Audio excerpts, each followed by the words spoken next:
Num dos vídeos que eu gravei recentemente que chamava Repouso e Discernimento, ou algo, ou Repouso versus Discernimento, alguma coisa assim, teve um comentário de um rapaz que disse engajamento, como se, né, tivesse faltando alguma coisa na minha colocação ali.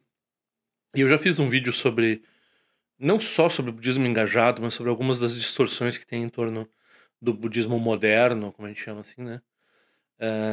E eu tenho algumas coisas a dizer sobre essa questão do engajamento no budismo e também ação iluminada, né? Porque quando a gente está falando de budismo engajado, o budismo sempre foi engajado, né? O budismo foi engajado em ação iluminada. No que isso difere com relação a engajamento político e por que o budismo está, ao mesmo tempo, além do engajamento político e, ao mesmo tempo, não é que tem uma má vontade. Enfim, tem distorções por todos os lados, tem extremos, excessos por todos os lados aí nessa questão. Vamos lá dentro do vídeo, então.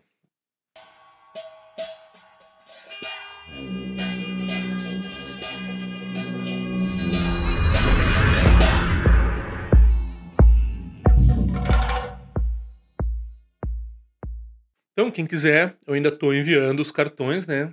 É só mandar o endereço de correspondência para o e-mail abaixo.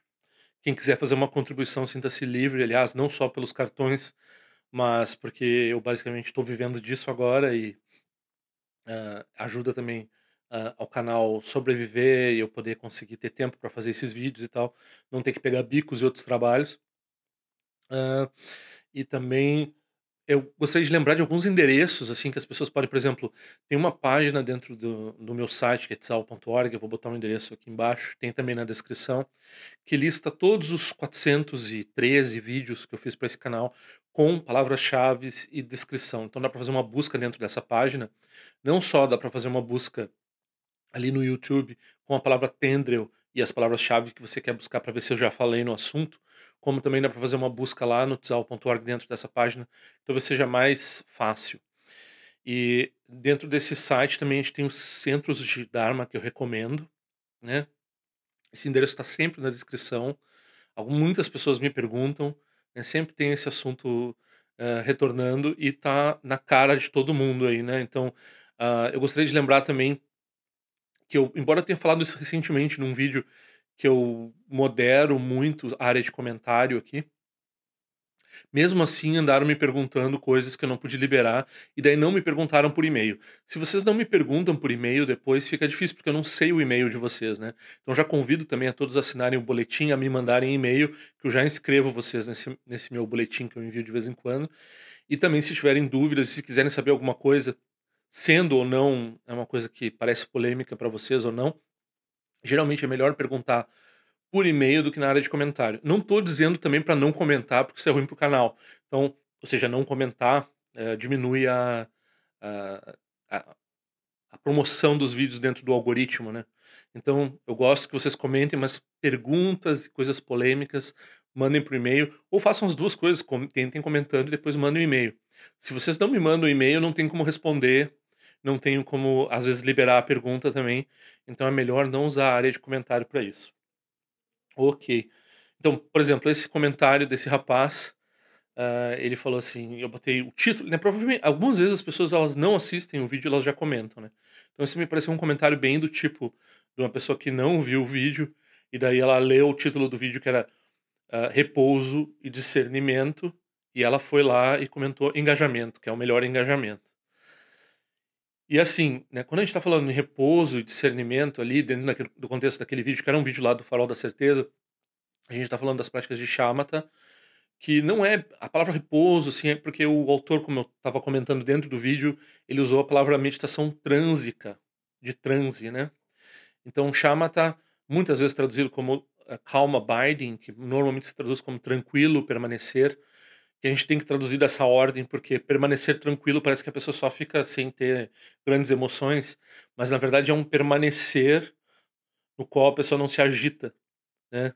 Então ela permanece sem agitação nessa permanência. Não é porque ela tá calma com relação às coisas da vida, também isso, mas, enfim, né, essa tradução tem essa sutileza. E então a gente usa às vezes a palavra relaxamento, mas a palavra relaxamento parece que a pessoa tá meio largada. Então a palavra repouso às vezes é um pouco melhor, né. Então a pessoa tá aprendendo a descansar em si mesma, né, descansar, assentamento, se usa essa palavra também. Então são um dos tipos de meditação que a gente chama shamatha, né. E a outra meditação de discernimento ou de análise, no qual a gente entende a natureza das coisas, a gente chama de vipassana. Essas 2 coisas, então a gente tem uma lista no budismo, né, de 3 itens. Os 3 itens seriam visão, meditação e ação, certo? Então, né, quando ele está falando em engajamento, está lá na ação, né, certo? Então ainda tem antes desses 2 itens, que é discernimento ou seja, análise e repouso, a gente tem visão. Ah, mas visão, né, visão quer dizer assumir a perspectiva do Dharma, né, entender o que é refúgio, entender o que é samsara, entender o que é vacuidade, entender essas coisas todas, entender o Dharma, estudar o Dharma, estabelecer um entendimento com relação, uma fundação intelectual, com relação ao que você está fazendo, né. Aí é essa fundação intelectual que você vai ter uma prática, né, ligada a ela, que é a prática de Vipassana, que você vai usar esses entendimentos do Dharma de uma maneira que você vai integrar ah, esse conhecimento, que você ouviu. A audição é muito mais importante que a leitura no budismo, né. Ou que você leu, ou que você entrou em contato com o ensinamento do Buda, daí você vai empiricamente, através do uso da sua memória e do uso dos seus sentidos, você vai repetir esse processo num processo de cultivo, ali no meio, no segundo item, que é meditação. Também pode usar a palavra cultivo, né, bhavana. Então você vai ter uma prática formal com relação a isso. Normalmente você vai estabelecer um tempo, não que Vipassana você precise fazer sentado, ou você precise fazer dentro da prática formal, ou você precise fazer dentro de um tempo, né. Tem professores, o Dzongtsa Tenzin Rinpoche tem avisado bastante com relação a não prender a Vipassana nesse aspecto, mas, esse constante rememorar, esse remoer desse conteúdo intelectual, tentando integrar isso com a experiência, isso é a prática de análise e a prática de Vipassana, né. E junto a isso, você tem essa prática de estabilidade, manter essa de manter essa é um pouco assim, é como se você vai tirar uma foto, né, eu tenho trabalhado com um negócio de fotografia para vocês estão vendo que a qualidade dos vídeos às vezes piora, às vezes melhora, a luz não sei o que e tal. Então, né, tem um tripé ali, às vezes tem esse negócio que chama um gimbal, né, então quando você vai falar vai filmar na rua, então você caminha e tal, e ele estabiliza a câmera. Então você precisa de estabilidade quando você está filmando, quando você está tirando foto, para não ficar tremido e para não ficar tudo muito você com vontade de vomitar. Se você está vendo uma tela grande, as coisas estão tudo se agitando, né. Então o que esse aspecto de usar um tripé, usar um gimbal, né, ter uma estabilidade na mão quando você tira a foto, isso diz respeito a shamatha. Então você precisa ter você precisa ter uma fundação ali para aquilo acontecer direito. E o aspecto de Vipassana é você ter uma iluminação correta. Então você tem uma claridade na sua mente tal, que você vai reconhecer os fenômenos como, né, você vai conseguir tirar uma foto, você conseguir fazer um vídeo sem superexpor eles ou sem expor menos e assim por diante, né. Então, né, claro que fotografia ainda tem outros aspectos, né. Então, por exemplo, você vai ter essa abertura da lente que vai dar o efeito bokeh ou não vai dar o efeito bokeh. Tem um monte de coisa que se aprende em fotografia e quando você usa microscópio ou telescópio também, que dá para fazer essa analogia com o uso da mente em termos do cultivo, né. Então uma pessoa que tem, né, a pessoa também tem essa ideia. O que que é visão? Visão é quando alguém vai lá numa aula teórica sobre fotografia e explicam para ela todas essas coisas, né. Então, explicam por que que a luz funciona desse jeito e a lente funciona desse jeito e assim por diante. Tudo que tem a ver com a câmera mas aí você não tem a experiência da fotografia, você não vai sair dali ouvindo aquela teoria toda e se tornar um bom fotógrafo. Você vai precisar aplicar aquilo vez após vez, né, tirando fotografias, fazendo videografias, até que você sai do amadorismo e se torna mais um profissional. Então, isso é o que você faz quando você está cultivando, né, esses aspectos de discernimento e de repouso que eu estava falando no vídeo, né. O rapaz já veio com: "Não, não, não, mas tem que engajar, tem que fazer alguma coisa, tem que transformar o mundo, né". Então, esse seria o terceiro item. O terceiro item é agir no mundo. Por que é importante? Então tem essa história, né, do Arya Nagarjuna, né, nosso detentor da linhagem fundador da Madhyamaka né, raiz, patriarca. Hoje em dia a palavra patriarca é meio ruim de usar, né, mas professor, hã, da qual veio a tradição tibetana, toda a tradição tibetana passou por ele, toda a tradição do Zen passou por ele. Então ele é a principal figura do Mahayana, fora o próprio Buda Shakyamuni, é o Nagarjuna. E ele na história do Vajrayana, com relação a ele, ele era um Mahasiddha, ele tinha poderes mágicos, né. Ele era de fato, acho que todo mundo sabe mesmo no Mahayana que ele era tipo um alquimista, uma pessoa que mesmo antes do Dharma ele tinha certos poderes, né. E e tem essa história dentro da história do Vajrayana dele, antes dele se tornar um grande erudito, né, e etcétera, que ele tentou beneficiar os seres, ele viu uma montanha, assim, que tinha uma cor de cobre, não é a montanha do Guru Rinpoche, só tem o mesmo nome, né. E ele pensou assim: "Ah, eu podia usar a alquimia e transformar toda essa montanha aqui em ouro, isso ia beneficiar os seres, né". Não sei, dá pra ver que tem uma ingenuidade ali dentro dessa ação compassiva dele, porque nós já sabemos, né, pessoas modernas, a gente entende que o valor de um metal tá ligado, sei lá, à raridade, dificulta. Então, se o mercado de uma hora para outra tem um monte de ouro, o valor do ouro baixa, né. Então, talvez na antiguidade não tivesse essa noção de economia muito clara, né. Então o Nagarjuna, pelo jeito, era tão inteligente, mas ele não tinha esse entendimento. É claro, óbvio, né, como se vai ver em qualquer mina aí, Serra Pelado, esse desastre ecológico que teve agora, ali em Minas Gerais, onde tem mineração, tem muito sofrimento, tem muito mau karma, tem muita gente roubando uma das outras, tem muita gente estuprando, tem muita gente matando, tem muita gente, né, quando surge aquela sem falar no problema ambiental todo da extração daquele negócio. Então, o Nagarjuna pensou assim: eu vou, né, transformar aquilo tudo em ouro, e daí eu vou beneficiar os seres". E o Avalokiteshvara, né, o Chenenzi, o Bodhisattva, ele viu aquilo e disse: "Não, isso daí, Nagarjuna, isso daí não vai dar certo", né. E ele foi lá e impediu, né, o Nagarjuna de fazer aquela bobagem. Então, que semelhança tem isso com o engajamento? Então, se você não tem discernimento, e normalmente a gente não tem esse discernimento produzido através da visão e depois do cultivo, com estabilidade, é temeroso fazer qualquer coisa em larga escala, e principalmente essas questões quando a gente está falando em ativismo, né.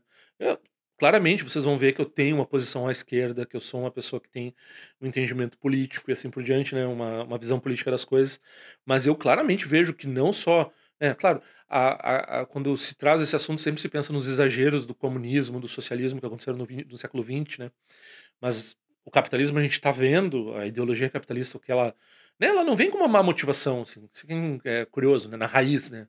Então lá o Adam Smith ele não pensava assim: "Ah, eu vou destruir o mundo com um monte de poluentes, vou alterar o clima o clima, né, de forma a destruir espécies e causar vários tipos de problemas que a gente está vendo hoje". Ele pensava o que a gente também vê como positivo, ele pensava: "As pessoas vão ter mais acesso aos produtos de consumo, e isso vai permitir que elas vivam melhor e também que elas produzam mais, sejam mais prósperas de forma geral e tal, etcétera, né". Então, porque se cada um puder comprar uma agulha barato, você tem que pensar um tempo que a agulha não era produzida em massa, daí era caro, era difícil encontrar uma pessoa que fazia uma agulha de qualidade para você ser uma costureira, né, um tecelão, uma coisa assim. Então o Adam Smith pensou assim: "Agora a gente fabrica essas agulhas, elas todas têm uma qualidade, né". Início da Revolução Industrial, assim, as pessoas felizes com aquele acesso, não tinham pensado bem, porque já tinham os problemas, né, tanto que o Marx escreveu, tanto que várias pessoas já falavam do problema ambiental do ar, que já tinha, né, do trabalho infantil, do ar e tal, direitos trabalhistas. A gente está vendo agora o problema de direitos trabalhistas com a Amazon e assim por diante, isso segue, esse é um problema que continua, né.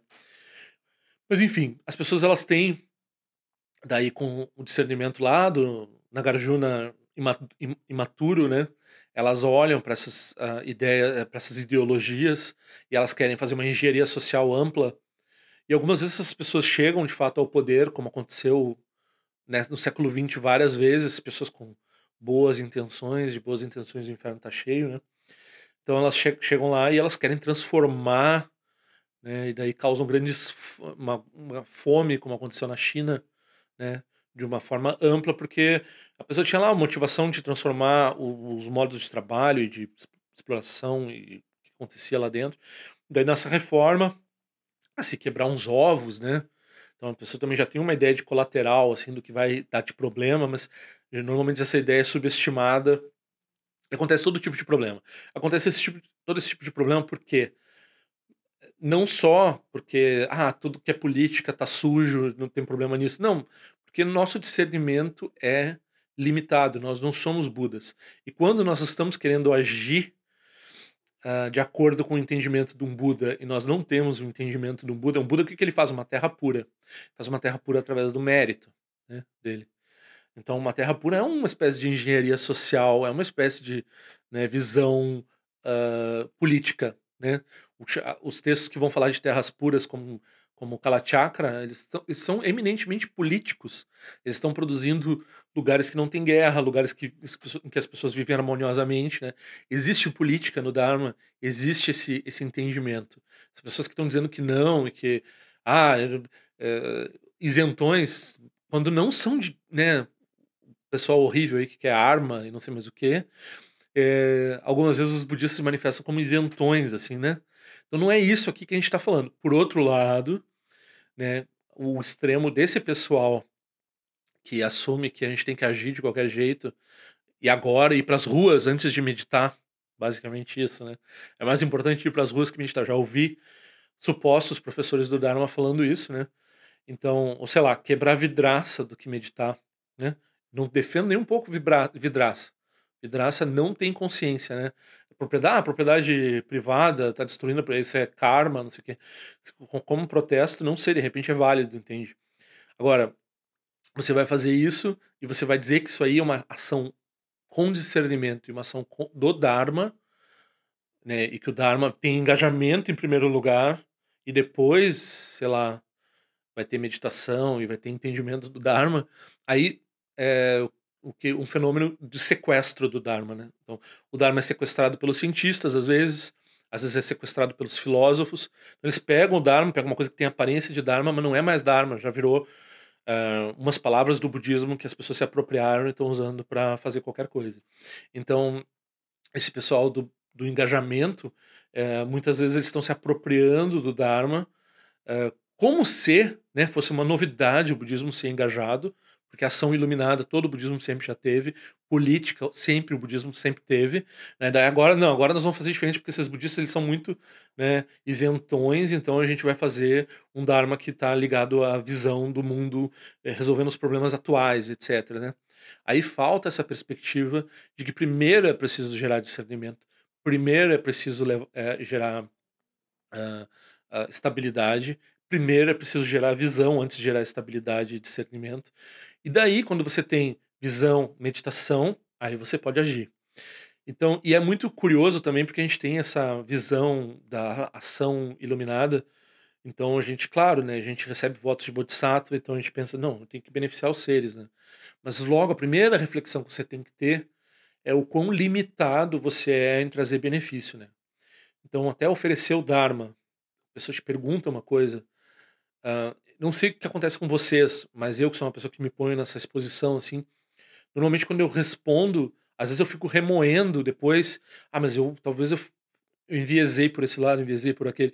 Eu tenho um senso de autocrítica muito grande com o que eu tô falando em nome do Dharma, né? Então não é uma coisa que sai e depois eu sou tranquilo e tá tudo perfeito. Eu tô sempre me autocorrigindo, né? E ficando chateado, às vezes, com certas coisas que eu falei. Então, se a pessoa tem essa noção de que ela pode sair falando, ela pode sair, né? Porque a principal ação iluminada é oferecer o Dharma, né? Depois a gente vai ter, sei lá, construir terra puras e não sei o que e tal. Isso faz parte dessa, o maior mérito quando a pessoa pode oferecer o Dharma, né? Mas aqui eu tenho que lembrar, né, que o Dilgo Chense, quem é o Dilgo Chense Rinpoche? O Dilgo Chense Rinpoche é o professor dos maiores professores que a gente conhece, né? Então ele foi professor do Dalai Lama, ele foi professor do Shabdutu. Tem uma lista dos 14 principais alunos do Dilgo Chense Rinpoche, e ali entre os 14 principais alunos do Dilgo Chense Rinpoche a gente tem o Dalai Lama. Claro, o Dalai Lama estudou com outros professores, certo? Mas ele foi aluno, considerava o Dilgo Chense Rinpoche um Buda vivo, né? Shakdu Tulku Rinpoche, um dos principais professores dele foi o Dilgo Chense Rinpoche, Não foi o único professor, mas foi um dos principais professores. E ele foi um dos principais alunos do Jiguten Rinpoche. O Dzongkar Trengse Rinpoche, né, estudou a vida toda, até a morte do Jiguten Rinpoche, desde criança, com o Jiguten Rinpoche.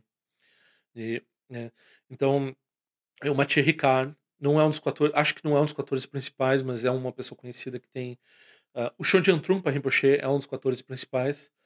Ah, vários grandes professores que a gente tem passaram ali pelo Jiguten Rinpoche, que é uma pessoa que fez 20 anos de retiro na caverna, assim, com condições de meditação super tradicionais, e que era um erudito e que sabia tudo, e que era uma pessoa também que tinha uma visão não sectária, que conhecia, que, enfim, era um Buda vivo, um dos maiores mestres que tinha, né?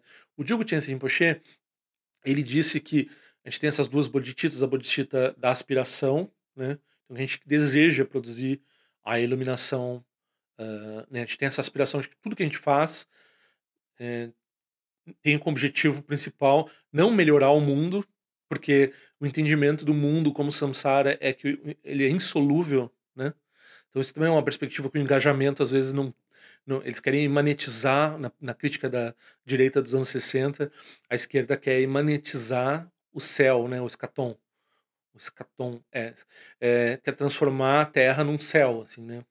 E daí quem é cristão e tal, etc, eles acham que não pode, porque, enfim, né, nós no budismo a gente não tem essa visão tão radical.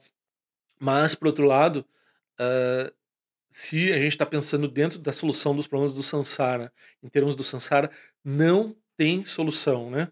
Mas a gente tem um passo além disso, a gente tem a bodhicitta, a gente não quer resolver os problemas do samsara, a gente quer levar os seres à iluminação e que eles desenvolvam eles mesmos essa bodhicitta, que é levar os outros seres à iluminação. Então não é só resolver problemas temporais, né, a gente está muito além disso.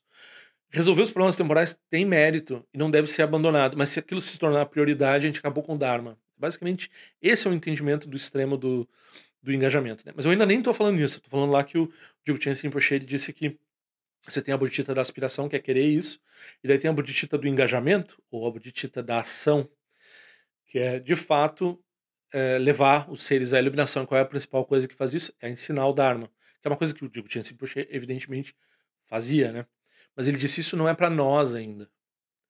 Então, porque às vezes a gente tem essa ideia de ensinar o Dharma como um preceptor do Dharma, como uma pessoa que está falando em nome do Buda, né, que era certamente como a gente via o Jiguten Rinpoche, mas não alguém como eu, né.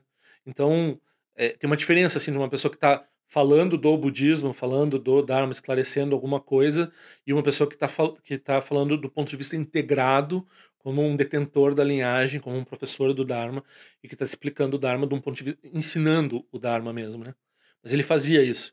Mas mesmo assim ele dizia que não era para ele isso. Então ele se colocava nessa posição ainda de uma pessoa que não estava que estava ensinando o Dharma, mas não assim num ponto de vista de um preceptor, detetor de linhagem, que ele era, mas ele dizia: "Não, eu ainda estou na bodhicitta da aspiração". E nós temos essa arrogância, nós achamos que podemos agir em nome do Dharma, e nós, na verdade, nós não estamos nessa posição de agir em nome do Dharma, porque nós não desenvolvemos a estabilidade, não desenvolvemos o discernimento, e às vezes não desenvolvemos suficientemente a visão também. Então visão, meditação e ação. Ação vem em terceiro lugar. Senão a gente acaba fazendo dentro do Dharma o mesmo que o Nagarjuna fez. Ou seja, a gente cria até pessoas podem criar um centro de Dharma, botar um monte de gente para praticar e estudar lá, e não produz resultado do Dharma, produz resultado mundano. Porque a pessoa não tem a perspectiva correta. Mesmo falando em bodhicitta, falando não sei o quê, né? A pessoa não produz, não tem, ela tá transformando montanhas em ouro, assim, só que dentro do Dharma, né? Quer dizer, então, quando a pessoa está engajada em, sei lá, atividade social de melhoria disso ou daquilo, se a pessoa não tem a perspectiva maior, tudo bem, tem um mérito nisso, né? Sob um ponto de vista mundano, excelente, assim. Agora, se a pessoa quer misturar a palavra dharma nisso, aí a pessoa tem que botar a bodhicitta, a pessoa tem que botar o senso de refúgio, tem que entender o que é samsara, tem que ter visão, tem que ter meditação antes de ter ação, né? Então, esses dois extremos aí, o extremo de que o dharma não está ligado à política, o dharma não se vincula, não toma, não, nós não tomamos partido, não sei o quê, não sei o quê. Isso daí é um problema particular, principalmente nesse mundo que a gente vive atualmente, que tem ah, essa, essa ideia de individualidade muito forte, né? Então, cada um pensa do seu jeito e daí não se mete, assim, tem uma coisa meio, hã, uma coisa operando que parece ter uma separação entre as pessoas, né, que impede que elas consigam falar umas com as outras e, né, qualquer coisa que vai se falar, né, não se pode nem mais criticar, daqui a pouco não se pode nem mais criticar o que é criticável, que é o fascismo, o nazismo e assim por diante, né. Obviamente, né, as pessoas não já estão exigindo tolerância com relação a qualquer absurdo aí, né. Então, ou pelo oposto, as pessoas não têm mais tolerância com nada, qualquer coisa que você fala tem milhões de defeitos, né. Isso gera um isencionismo, um dharma de isentões, assim, as pessoas parece que o mundo tá, se o mundo bem mundano, assim, das notícias e das coisas tá implodindo com um monte de obviedades horríveis, assim, e o budista diz: "Não, não, eu não me meto nisso, né, não tenho nada a ver com isso". Isso é um extremo. E o outro extremo é a ideia assim: por que que você está meditando aí? Por que que você está estudando o Dharma quando você podia estar, sei lá, dando comida para os pobres? Ou você podia estar não sei o quê. Bom, aí tá faltando, né, tem uma cegueira, tem uma limitação, né. Ou sei lá, postando no Face sobre salvar não sei o quê, ou fazer não sei o quê das baleias e não sei e assim por diante, né. Esses engajamentos e ativismos que a gente acredita, mas que não são muito poderosos ou muito efetivos ou muito reais, né. Mas enfim, se a pessoa cair nessa perspectiva do isencionismo, ou se ela cair nessa ideia de sequestrar o Dharma para produzir transformação no mundo apenas com prioridade, daí aí se perdeu a perspectiva, né, não tem mais essa noção de que samsara não tem solução por si só, não tem a pessoa virou outra coisa, não é mais budismo, né. Então a nossa preocupação, a minha preocupação, pelo menos aqui nesse canal, é estabelecer bem o que é ser além dos extremos com relação a não se isentar da visão política, não se isentar do engajamento e ao mesmo tempo não achar que isso pode ser uma prioridade no Dharma, porque isso nunca vai ser uma prioridade no Dharma e você nunca vai entender o Dharma se você pensar o Dharma através de um ponto de vista social, através de um ponto de vista desse jeito, assim. Como sempre, né, não agrado ninguém. Eu sempre gosto de falar de um jeito, assim, que eu deixo alinhando todo mundo, né.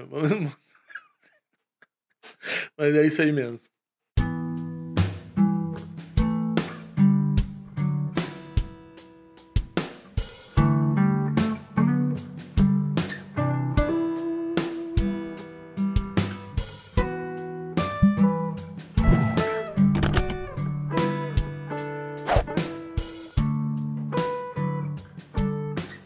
Ei, não esquece de se inscrever no meu canal, é importante para mim. Clica na sinetinha para receber a notificação e se quiser se inscreve no meu boletim informativo de alguma forma o que eu ando fazendo, o que eu ando pensando. Também para contribuir de alguma forma com esse canal, esse é o endereço. Eu espero que em breve nós nos vejamos na prática do Dharma. Ao longo de minhas muitas vidas e até este momento, todas as virtudes que tenho alcançado, inclusive o mérito gerado por esta prática e todas as que vier a conseguir, ofereço para o bem-estar dos seres sencientes. Possam a doença, a guerra, a fome e o sofrimento diminuir para todos os seres, enquanto sua sabedoria e compaixão aumentam nesta e em vidas futuras. Possa eu claramente perceber todas as experiências como sendo tão insubstanciais como o tecido do sonho durante a noite e imediatamente despertar para perceber a manifestação de sabedoria pura no surgir de cada fenômeno. Possa eu rapidamente alcançar a iluminação para trabalhar sem cessar pela liberação de todos os seres. Nirawe Korajinga Sumpano Neoma Lundi Kwene Tiresi Wante Jinja Soeza Peka Jarpa do Tenjurte. Om Soati Jamen Champene Jirasawa Kuncha Zio Zetai Bai Mediano Jutu Piamania Jogi Sasunda do Tenjurte. Time Kwene Pema Sambao Sasura Jese no Pai Garjuan Shujuku do Pegu Kuse Destintes em Darshinju. Jigmetu Jutru Panangue Wacha Tungondo Pateno Muyeng com Pamalora Sanelundo Tileta do Tenjurte. Pemejasun Pemerisu Jepemetan Lati Kusizuan Pemancho de Droma de Sojino Nibe Melunde do Jurte. Penenjoane Chimpote Paiuri Nebadan de Basipechambundan Kuseja Sentenjurte. Kusun Sanje Guru Rinpoche do Condado de Wajimbo Jabartia com seu tutor da Poça Sol, Depson Chinchilapto Sushi, não se enguebe de chuva, dançam balão de Drupachinchelo, uma rumba Zaguru Pemacede, que loja som de lote, aliança som de papel do Jushu Sung, não guarda miral do Sungele, show.